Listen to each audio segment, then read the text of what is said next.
Momento de louvor, de adoração ao nome do nosso Deus. A Deus seja toda honra, toda glória, todo louvor, e que cada instante que estamos vivendo aqui, possamos ter como foco absoluto o que Deus é, o que Ele faz e a sua glória. Eu quero convidar os irmãos para abrirmos as nossas Bíblias na primeira carta de Pedro, primeira epístola de Pedro, no capítulo de número 1. Eu leio todo este capítulo, que diz assim: Pedro, apóstolo de Jesus Cristo, aos eleitos, que são forasteiros da dispersão no Ponto, Galácia, Capadócia, Ásia e Bitínia, eleitos, segundo a presciência de Deus Pai em santificação do Espírito, para a obediência e aspersão do sangue de Jesus Cristo, graça e paz vos sejam multiplicadas. Bendito o Deus e Pai de nosso Senhor Jesus Cristo, que segundo a sua muita misericórdia nos regenerou para uma viva esperança, mediante a ressurreição de Jesus Cristo dentre os mortos, para uma herança incorruptível, sem mácula, imarcessível, reservada nos céus para vós outros que sois guardados pelo poder de Deus, mediante a fé para a salvação preparada para revelar-se no último tempo. Nisso exultais. Embora, no presente, por breve tempo, se necessário, sejais contristados por várias provações, para que, uma vez confirmado o valor da vossa fé, muito mais preciosa do que o ouro perecível, mesmo apurado por fogo, redunde em louvor, glória e honra na revelação de Jesus Cristo, a quem não havendo visto amais, no qual, não vendo agora, mas crendo, exultais com alegria indizível e cheia de glória, obtendo o fim da vossa fé, na salvação da vossa alma. Foi a respeito desta salvação que os profetas indagaram e inquiriram, os quais profetizaram acerca da graça a vós outros destinada, investigando atentamente qual a ocasião ou quais as circunstâncias oportunas, indicadas pelo Espírito de Cristo, que neles estava, ao dar de antemão testemunho sobre os sofrimentos referentes a Cristo e sobre as glórias que os seguiriam. A eles foi revelado que, não para si mesmos, mas para vós outros, ministravam as coisas que agora vos foram anunciadas por aqueles que pelo Espírito Santo, enviado do céu, vos pregaram o Evangelho, coisas essas que os anjos anelam prescrutar. Por isso, cingindo o vosso entendimento, sede sóbrios, e esperai inteiramente na graça que vos está sendo trazida na revelação de Jesus Cristo. Como filhos da obediência, não vos amoldeis às paixões que tinhais anteriormente na vossa ignorância. Pelo contrário, segundo é santo aquele que vos chamou, tornai-vos santos também vós mesmos, em todo o vosso procedimento, porque está escrito: sede santos, porque eu sou santo. Ora, se invocais como Pai aquele que, sem acepção de pessoas, julga as obras de cada um, portai-vos com temor durante o tempo da vossa peregrinação, sabendo que não foi mediante coisas corruptíveis, como prata ou ouro, que fostes resgatados do vosso fútil procedimento que vossos pais vos legaram, mas pelo precioso sangue, como de cordeiro sem defeito e sem mácula, o sangue de Cristo, conhecido com efeito, antes da fundação do mundo, porém manifestado no fim dos tempos, por amor de vós, que, por meio dele, tendes fé em Deus, o qual o ressuscitou dentre os mortos e lhe deu glória, de sorte que a vossa fé e esperança estejam em Deus. Tendo purificado a vossa alma, pela vossa obediência à verdade, tendo em vista o amor fraternal, não fingido, amai-vos de coração, uns aos outros ardentemente, pois fostes regenerados não de semente corruptível, mas de incorruptível, mediante a palavra de Deus, a qual vive e é permanente. Pois toda a carne é como a erva, e a sua glória como a flor da erva. Seca-se a erva e cai a sua flor. A palavra do Senhor, porém, permanece eternamente. Ora, esta é a palavra que vos foi evangelizada. Meus irmãos, nós temos diante de nós um dos textos monumentais da palavra de Deus, que nos ajuda a compreender certas realidades que muitas vezes nos chocam. Devemos entender algumas coisas importantes antes de adentrarmos neste texto para a nossa edificação espiritual.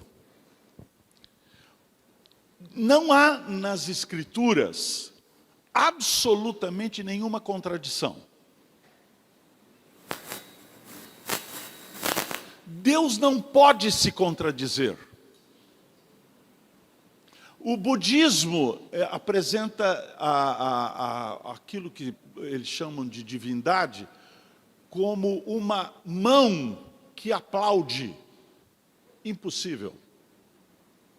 Admite-se, portanto, a contradição naquele símbolo que é um símbolo conhecido nos nossos dias do yin e do yang, que na verdade é o mal e o bem lado a lado na mesma proporção e na mesma relação, de tal maneira que o mal anula o bem e o bem anula o mal, e portanto não há nem mal nem bem, porque todas as realidades do mal e todas as realidades do bem se anulam.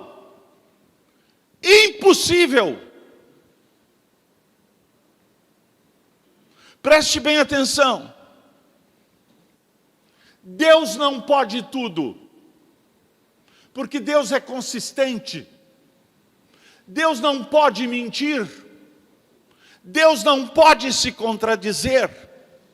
Deus não pode criar um outro Deus que seja tão grande e que tenha a mesma proporção que Ele.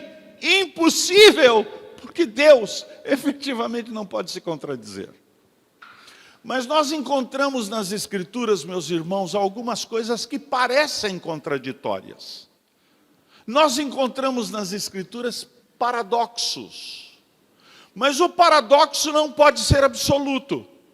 Porque se há um paradoxo absoluto, ele se compara, ele é análogo à contradição. E não há contradição na Bíblia.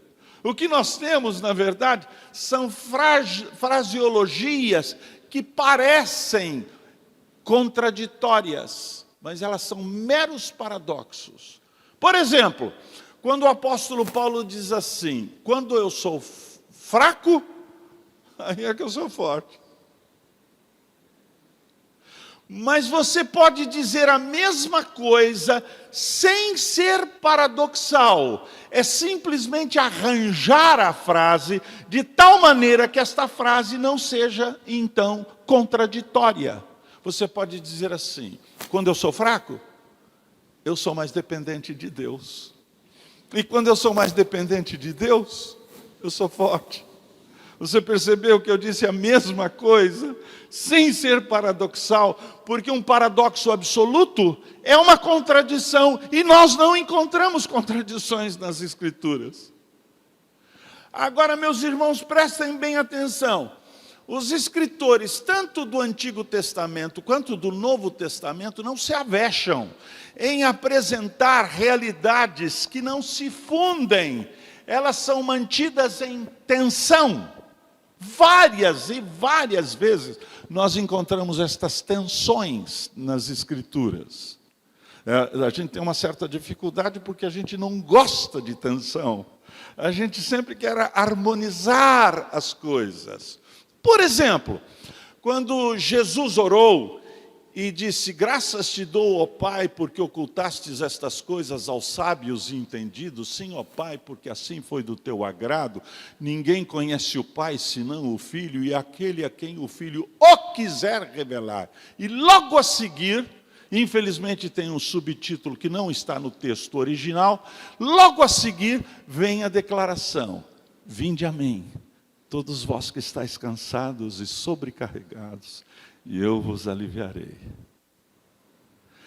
Absoluta soberania de Deus na salvação, e ao mesmo tempo, absoluta responsabilidade humana. Como é que você consegue, então, colocar estas duas coisas? Elas não se fundem, elas são mantidas em tensão. Difícil, mas é assim que a Bíblia trata. Não são contraditórias, elas são mantidas duas verdades em tensão.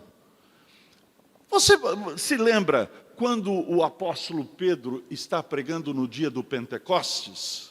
Ele diz assim: tendo sido Jesus, tendo sido Jesus, entregue pelo determinado desígnio e presciência de Deus, vírgula, vós o matastes.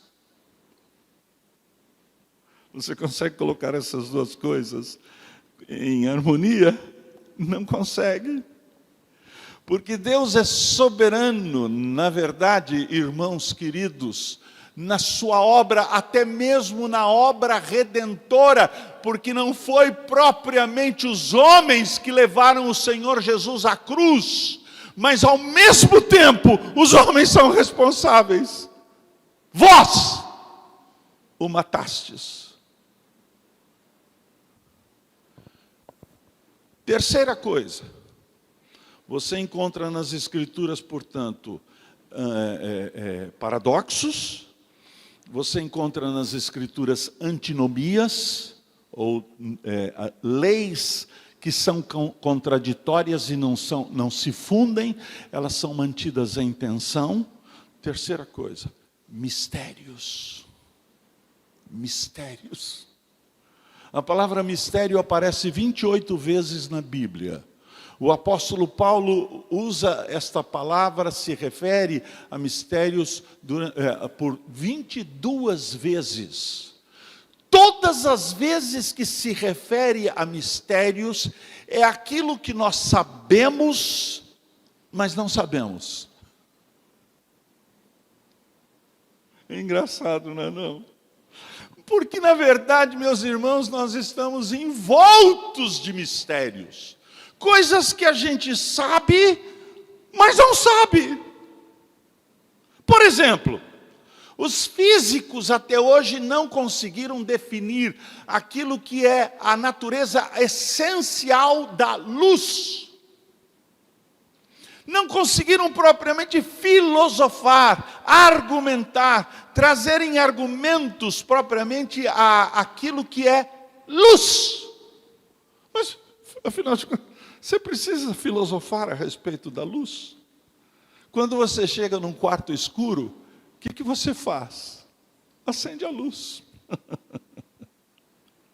Existem diversos mistérios nas Escrituras, que são propriamente áreas que nós sequer podemos penetrar. Nós não temos competência, na verdade, meus irmãos, a teologia sistemática, o mundo da teologia, o mundo do estudo das Escrituras, é um mundo para nos deixar boquiabertos, estupefatos, maravilhados. Nós não viemos aqui para encher a nossa cabeça. O nosso entendimento, meus irmãos, é alguma coisa que nos leva a pura e simplesmente ficarmos maravilhados. Nós estamos diante do eterno, nós estamos diante de Deus, nós estamos diante de realidades que estão acima da nossa capacidade de definição. Nós não podemos definir aquilo que é infinito. Não cabe dentro da nossa cabeça. E é por isso, então, como eu tenho dito, que vários adjetivos que se referem a Deus, esses adjetivos são colocados na negativa, porque nós não sabemos a positiva. Deus é infinito. Ele é não finito, porque a gente não sabe o que significa propriamente alguma coisa que seja a positiva desta declaração. É pura e simplesmente para nos deixar estonteados. Estamos aqui. Na verdade, meus irmãos, há alguma coisa misteriosa em tudo isso que nós estamos fazendo na noite deste dia, a ponto de entendermos o fato de que você não veio aqui propriamente por sua vontade. Você veio aqui por causa da ação sobrenatural do Espírito Santo de Deus, agindo indelevelmente no seu coração, na sua mente, e então, de repente, você chegou aqui, e você mal sabia que foi a ação suave, gentil, amorosa, do Espírito Santo de Deus, não propriamente para que você tenha uma compreensão e que você então consiga absorver tudo o que está acontecendo aqui, mas para que você seja parte desta experiência de um impacto da palavra de Deus que vai passar por você na noite deste dia. Este texto é assim, o texto que nós acabamos de ler. Porque o texto que acabamos de ler faz, na verdade, perguntarmos como é que um Deus soberano, que afirma que nos ama, permite que nós passemos pelo sofrimento. Pedro escreve para pessoas que sofrem. E, meus irmãos, prestem atenção, não sejamos assim ignorantes quanto a isto, porque não há nenhuma pessoa aqui, mesmo as crianças que saíram daqui, não há uma pessoa sequer aqui que não sofra, não é verdade? Alguns mais, outros menos, mas algumas vezes o sofrimento pelo qual nós passamos nos fazem criar aquelas perguntas lancinantes. Por quê? Porque Deus, que me ama, permitiu que eu sofra. Então, na noite deste dia, estas realidades de caráter espiritual estão aqui pairando sobre nós, de tal maneira que possamos responder a este questionamento de nossa alma: por que Deus, que é bom, permite o mal? É Pedro que escreve. E Pedro, ao escrever, na verdade, nós estamos diante de um falastrão, de um homem que é uma pessoa extremamente contraditória, porque ele diz coisas maravilhosas e no passo seguinte, ele diz grandes asneiras. Tu és o Cristo, o Filho do Deus vivo. E aí Jesus diz para ele: olha, não foi carne e sangue que tu revelou, mas foi o meu Espírito, foi o Pai que te revelou. Imediatamente ele fala para Jesus, quando Jesus diz assim: eu vou para Jerusalém, eu serei entregue na mão dos homens. Aí Pedro diz: o que é isso? Para com essa mania de sofrer, você não irá. Aí então Jesus disse para Pedro: não cogitas das coisas de Deus, você está sendo utilizado como instrumento do diabo. É Pedro, esse falastrão. Mas agora, meus irmãos, ele passou pela experiência do Pentecostes, quando o Espírito Santo de Deus desceu poderosamente, e eles falam em novas línguas. Na verdade, eles falam línguas que eles nunca aprenderam, línguas humanas. Os pardos, medos, elamitas, do Ponto, Capadócia, Mesopotâmia e assim por diante, e eles começam a anunciar. Eles falam com um conteúdo, e o conteúdo é este: como eles estão dizendo, como os ouvimos falar nas nossas próprias línguas das grandezas de Deus. Estão maravilhados. Mas, meus irmãos, sempre existe um grupo de idiotas. Não, sempre existe um grupo que, na verdade, não entende absolutamente nada. Porque, de repente, começam a dizer: esses que estão falando nessas línguas todas aí, estão bêbados. Então Pedro dá dois argumentos. O primeiro argumento é o argumento lógico: não podem estar bêbados, porque eles acabam de levantar.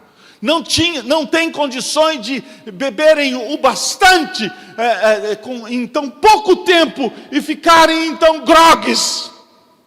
O segundo argumento: o que está acontecendo aqui é o início do fim, os últimos dias.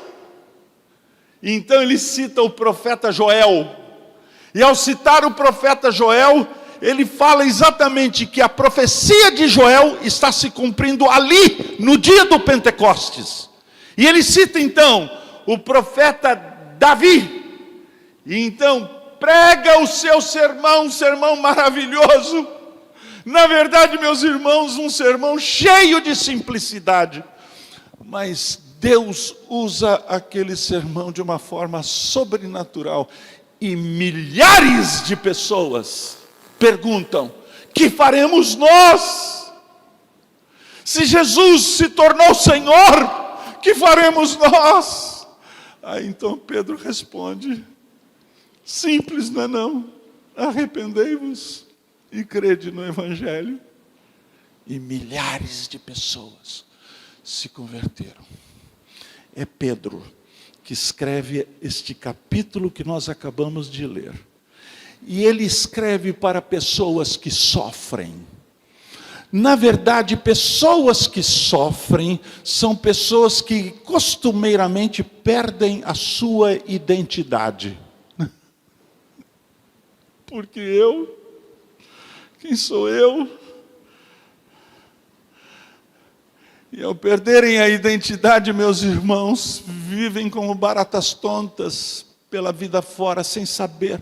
E é por isso então que de imediato Pedro restaura a identidade dos seus ouvintes. Ele diz assim: eleitos.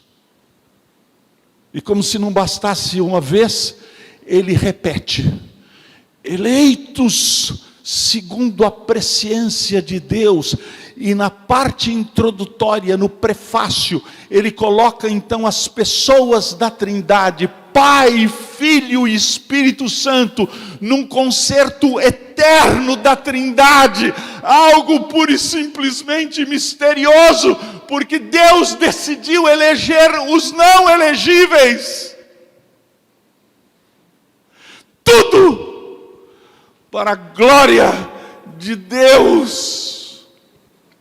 Então, Pedro descreve o que aconteceu.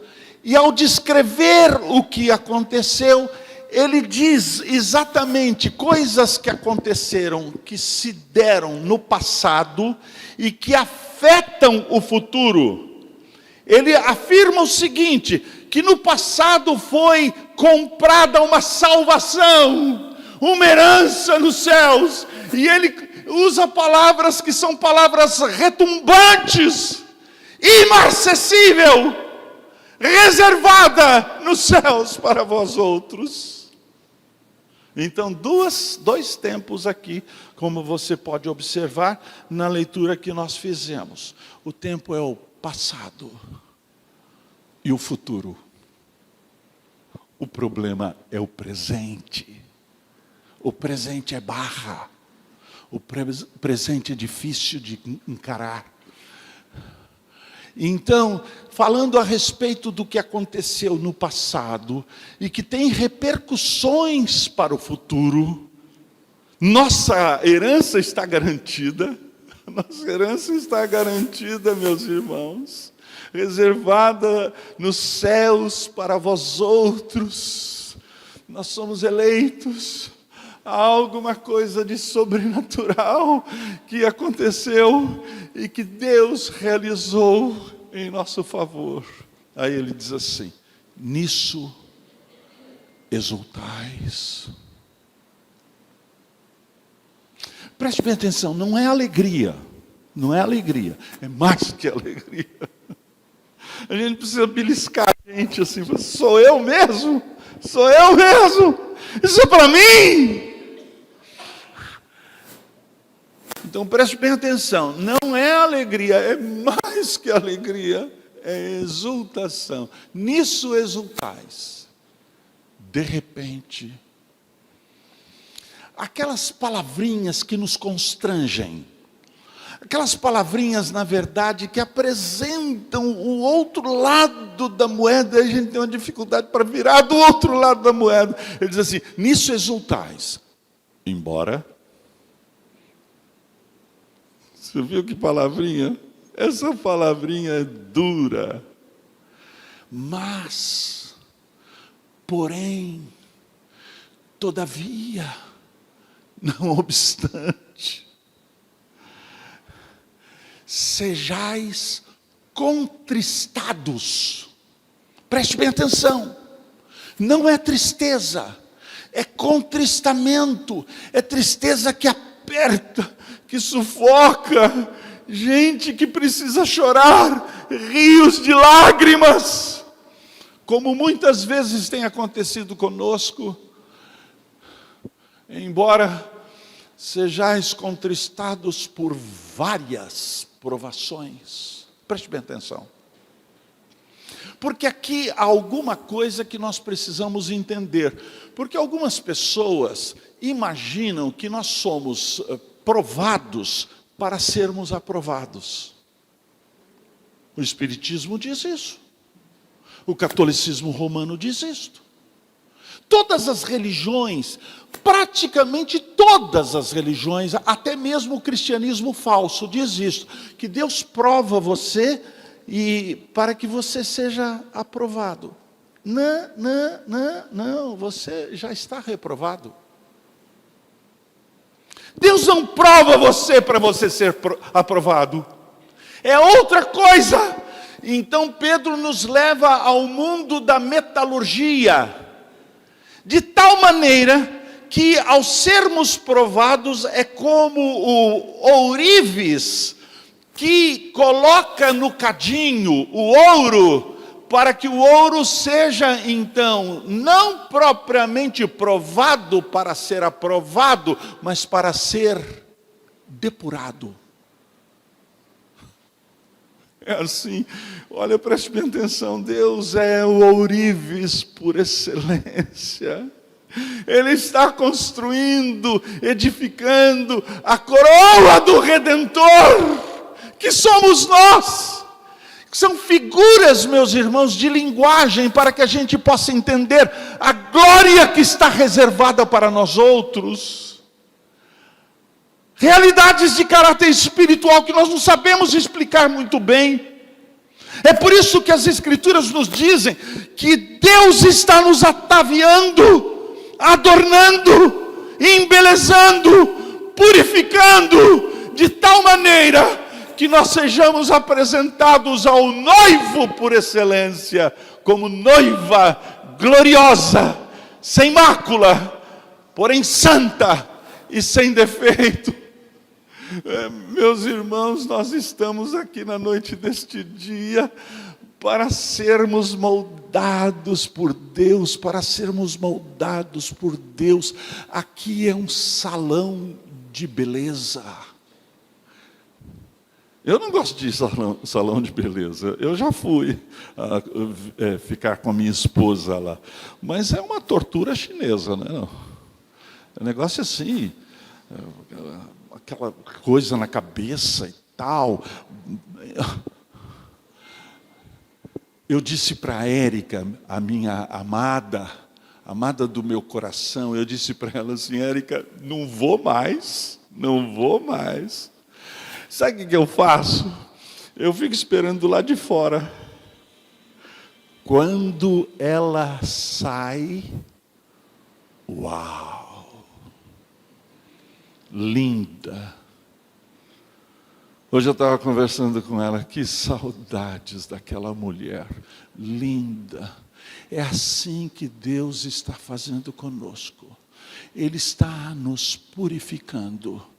Ele está nos lavando, Ele está fazendo com que a água, ou melhor, a palavra, que é a água que nos purifica, passe por nós. É aquela história, e eu sei que essa história é verdadeira. Uma lavadeira chegou para o pastor da igreja dela e disse assim: pastor, grande parte dos seus sermões eu não consigo guardar, engendrar aqui na minha cabeça. Eu sei coisas maravilhosas que o senhor falou, mas eu não consigo me lembrar, pastor. Mas uma coisa é certa, pastor, eu sou lavadeira. Eu não sei para onde foi a água que passou pela minha roupa, mas uma coisa eu sei, a roupa está limpa. É exatamente isto que Deus está fazendo conosco aqui, que são figuras, portanto, de linguagem, para que a gente possa compreender a realidade espiritual. Deus está, na verdade, como o ourives por excelência, construindo a coroa do Redentor, para que naquele dia glorioso, então, nós sejamos motivo para glorificar o nosso noivo, quando a coroa for colocada na sua cabeça, que somos nós.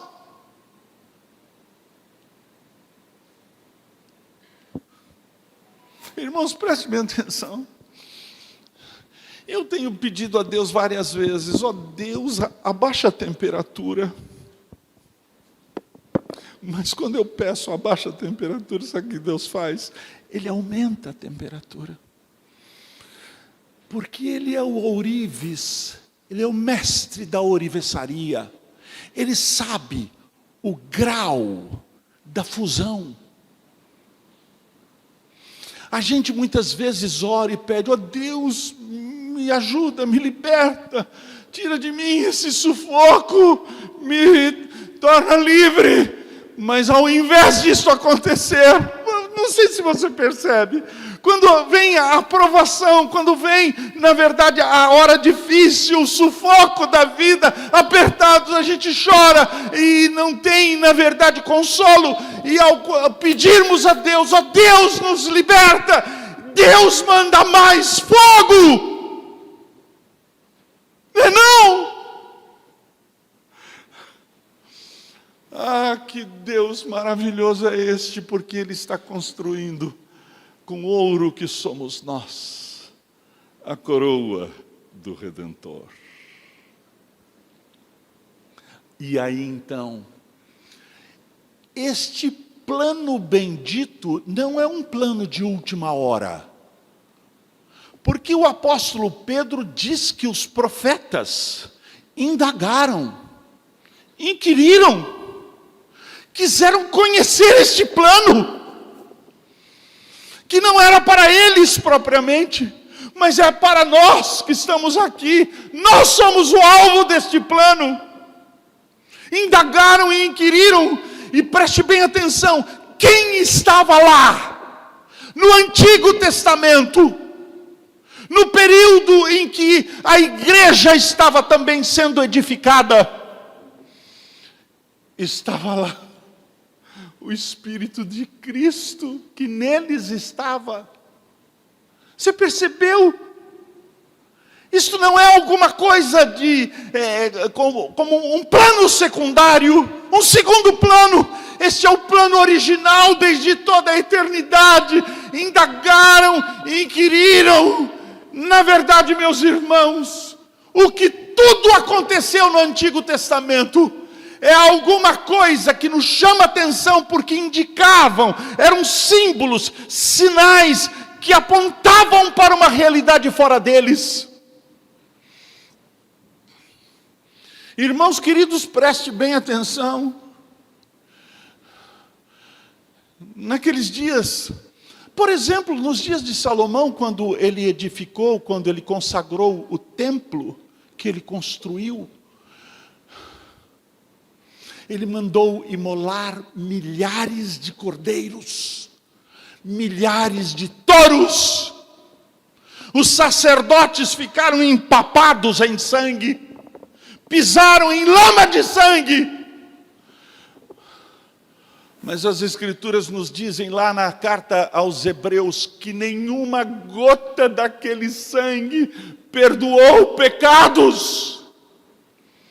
Aqueles sacrifícios, na verdade, meus irmãos, diz o escritor aos Hebreus, suspenderam a punição, até que chegou aquele dia, o dia bendito.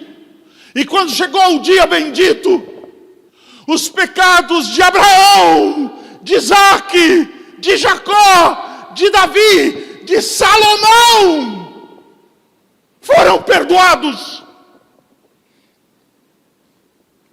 João Batista vê Jesus chegando para as barrancas do Rio Jordão, e ele de longe diz aí assim: eis aí o Cordeiro de Deus, que tira o pecado do mundo. Preste bem atenção, meus irmãos, nós não estamos tratando de alguma coisa de somenos importância. Nenhuma gota do sangue de Cristo foi derramada em vão. Essa coisa idiota que tem sido trazido para os nossos dias, esse evangelicalismo frouxo, que diz o seguinte: a obra perfeita de Cristo, mas agora depende de você. Se você vai ou se você não vai aceitar. Se você vai ou não vai rejeitar. Você tem que levantar a sua mão. Você tem que vir à frente. Você tem que fazer a oração do arrependido. E aí então canta-se: manso e suave Jesus está chamando. A primeira estrofe, a segunda estrofe, a 10ª estrofe. Aí vem. Irmãos queridos, prestem bem atenção.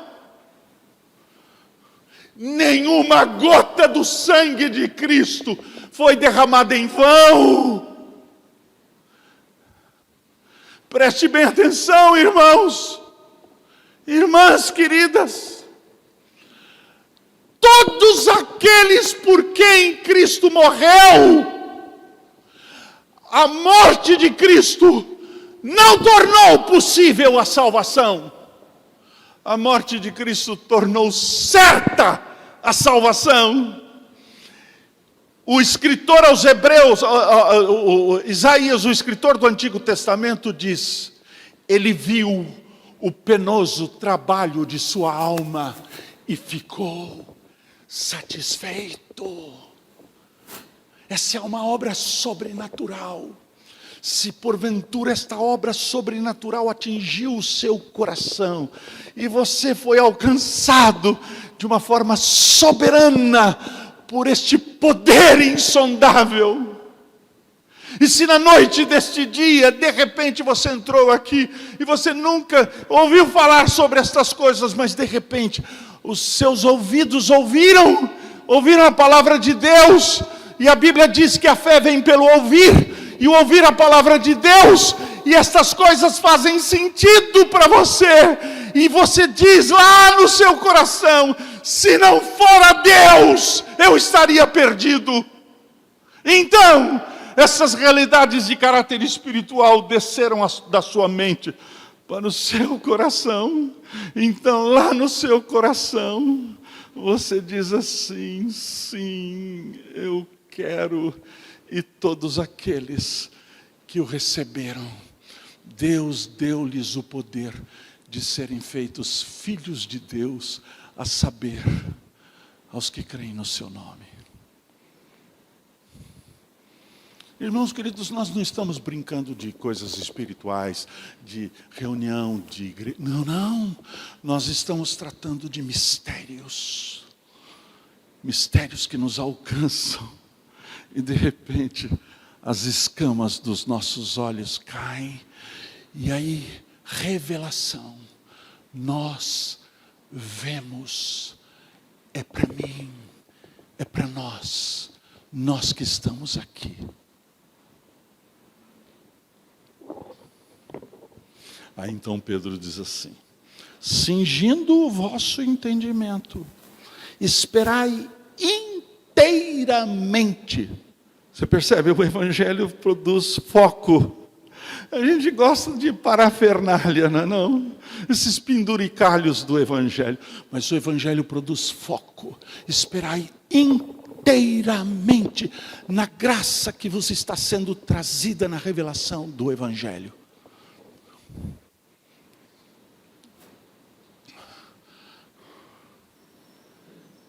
Interessante o linguajar de Pedro, não, cingindo o entendimento. Cingir é colocar cinta. Então, se você não ler direito o texto, você vai ler de uma forma equivocada, pensar exatamente o contrário do que o texto está dizendo. É que, na verdade, naqueles dias, os homens usavam, então, túnicas compridas. É por isso que as versões mais antigas, reverendo, o senhor se lembra, diziam assim: cingindo os lombos do vosso entendimento. Então, sabe o que eles faziam? Eles levantavam a túnica e amarravam nos lombos. Para quê? Para correr. Para ter liberdade. E é exatamente isto o preceito fundamental do Evangelho: conhecereis a verdade, e a verdade vos libertará. Eu não posso comprar a salvação. Nada que eu fizer propriamente pode me levar à salvação. Esperai inteiramente na graça que vos está sendo proposta. Foi de graça. Eu estava lá em Belo Horizonte e de repente vi uma pessoa subindo uma das montanhas. Lá, Belo Horizonte é uma cidade muito montanhosa, montanha para todo lado. Tinha uma senhora subindo a montanha para chegar ao cume da montanha. Ela subia de joelhos, carregando uma cruz nas costas. E aí então eu perguntei para ela: o que a senhora está fazendo? Ela disse assim: eu estou pagando uma graça. Que coisa ridícula, não? Como é que você pode pagar aquilo que foi de graça? Se porventura você recebe este presente por excelência, e então vem com moedinhas na presença de Deus, quer pagar essas coisas, é ridículo, é ofensivo. Esperai inteiramente, isto nos liberta. Aí então, somos introduzidos ao passo seguinte. O passo seguinte não é o passo da obra de Deus, a justificação, mas é a obra de Deus agora compartilhada. Ele diz assim: devemos abandonar as coisas que estão ao nosso derredor. para que nós possamos assumir uma coisa maravilhosa. É isto: sede santos. Deus dizendo, sede santos. E aí começa uma jornada, a jornada da santificação. Sede santos, porque eu sou santo. É por isso que Deus nos trouxe aqui. Porque santificação é por aproximação. Nós santificamos uns aos outros.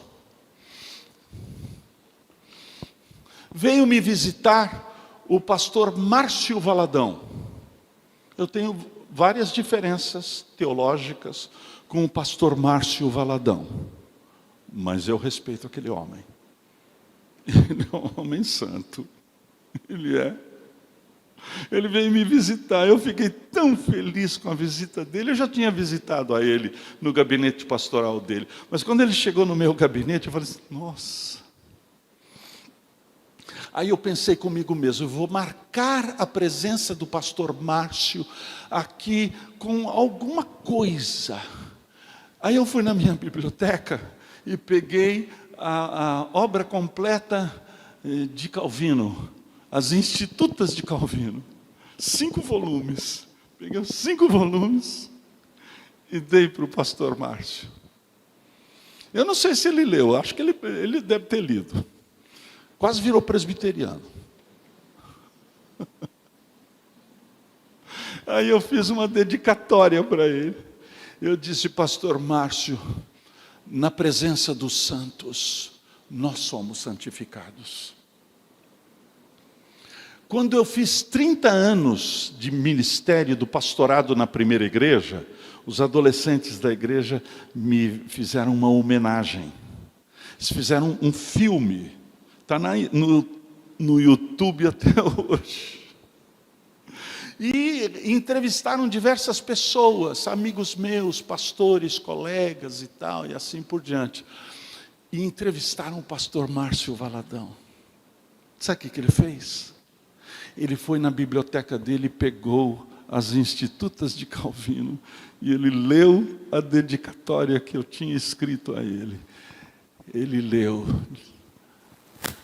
a dedicatória que dizia, na presença dos santos, nós somos santificados. Não é mesmo? É bom estar aqui, não é não? É ótimo estar aqui, não é não? Eu gosto de estar aqui, porque na presença dos santos, reverendo, na presença dos santos, o senhor não pode imaginar, reverendo, o quanto o senhor me santificou. Pode ter certeza disso. Seu jeito como um cavalheiro cristão, suas palavras, porque no meio de nós não sai nenhum palavrão, não é não? A mulher crente santifica o marido que não é crente. É por isso que os nossos filhos são santos, conforme disse o apóstolo Paulo. Esperai inteiramente na graça.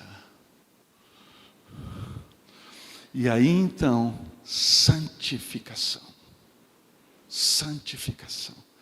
Irmãos, é do DNA do povo de Deus se reunir. Essa história de crente avulso não existe. Não existe. É parte da nossa natureza nos encontrarmos. Eu acho até que nós deveríamos fazer uma pesquisa nos cânticos que nós cantamos. Tem muito eu nos cânticos que nós cantamos. Tem muito eu.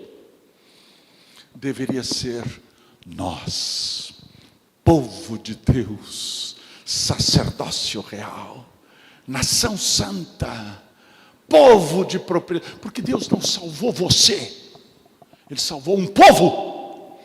E quando Ele salva você, é para que você seja parte de um povo.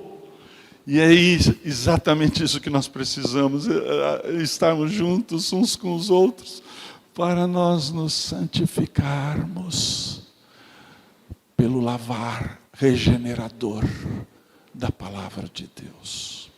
Aí eu pulo o texto. Olha só como é que ele termina. Olha só. E aqui ele dá o objetivo. Por que nós estamos aqui? Olha só o objetivo. Ele diz no versículo de número 22, ele diz assim: tendo purificado a vossa alma pela obediência à verdade, tendo em vista o amor fraternal, não fingido, amai-vos de coração uns aos outros, ardentemente. O que aconteceu até agora? Aconteceu até agora, meus irmãos, que nós fomos purificados. Nós vamos sair daqui purificados. Não é não? Senão não tem a menor razão de virmos. Mas nós nos encontramos aqui e de repente esta palavra nos purificou. Tendo em vista, sabe por quê? Porque quem sofre precisa do que vai acontecer aqui agora. Tendo em vista o amor fraternal, não fingido, amai-vos de coração, uns aos outros, ardentemente. Tendo em vista o amor fraternal. Preste bem atenção. Por que fraternal? Porque é amor de irmão. Ninguém é maior aqui não. Ninguém aqui é superior. Nós somos todos iguais aqui. Nós dependemos uns dos outros, nós dependemos inclusive das crianças. Quantas vezes as palavras das crianças fazem tão bem ao nosso coração? Eu convidei o maior teólogo da Igreja Presbiteriana do Brasil para fazer uma série de sermões no acampamento da nossa igreja em Belo Horizonte. Ele chegou lá e de repente ele se confrontou com a Rutinha. A Rutinha. Ela tem um problema. Ela tem a síndrome de Down. Mas a Rutinha era a nossa freguesa no acampamento, ela estava em todas. E ela viu eu não vou dizer o nome do meu colega, o teólogo importante, que escreve livro grosso, livro que fica em pé. Grande teólogo. Aí a Rutinha chegou para ele e falou assim: ô moço, você já tem Jesus no seu coração? Porque a Rutinha evangelizava todo mundo, evangelizava as professoras dela e tal. Várias vezes trouxe as professoras para o culto da nossa igreja e tal. Ô moço, você já tem Jesus no seu coração? Aí o meu colega teólogo ficou assim meio espantado, não sabia direito o que respondia para a Rutinha, olhando para ela, percebeu a dificuldade dela. E ele engrossou a voz, né? Disse: eu sou o reverendo fulano de tal, eu vim aqui para trazer a série de conferências, os estudos bíblicos, né? Eu sou um escritor. De repente a Rutinha olhou para ele e falou assim: mas moço, eu não perguntei isso para o senhor. Irmãos queridos, nós precisamos uns dos outros, não é mesmo, reverendo? A gente precisa tanto uns dos outros. Amor fraternal. Segundo, não fingido. Porque a gente sabe fingir, não é não? Ai, como você está bem hoje. Combina muito bem a abóbora com amarelo. Fingido. A gente sabe. Amor fraternal, não fingido, amai-vos de coração. De coração. Pedro é judeu. E como judeu, ele traz, na verdade, a anatomia judaica. A anatomia judaica é esta: cabeça, coração e entranhas. O que é coração? Não é o centro dos sentimentos. O centro dos sentimentos são as entranhas. O coração é o centro das decisões. De todo o meu coração. Sabe por quê, meus irmãos? Nem sempre é fácil amar. O irmão que senta do seu lado aqui na igreja, porque tem muita igreja assim, o cara sentou de um lado e o outro vai sentar do outro lado. De coração, é uma decisão de amor, ardentemente, ardentemente. Sabe por quê? Porque nós precisamos do calor humano. Nós precisamos do calor humano, não precisa? É por isso que a Bíblia diz que nós tínhamos que nos saudar os homens, né? Os homens têm que saudar com beijos. Hoje fica chato, né? Mas é com beijo. Mas pelo menos abraços.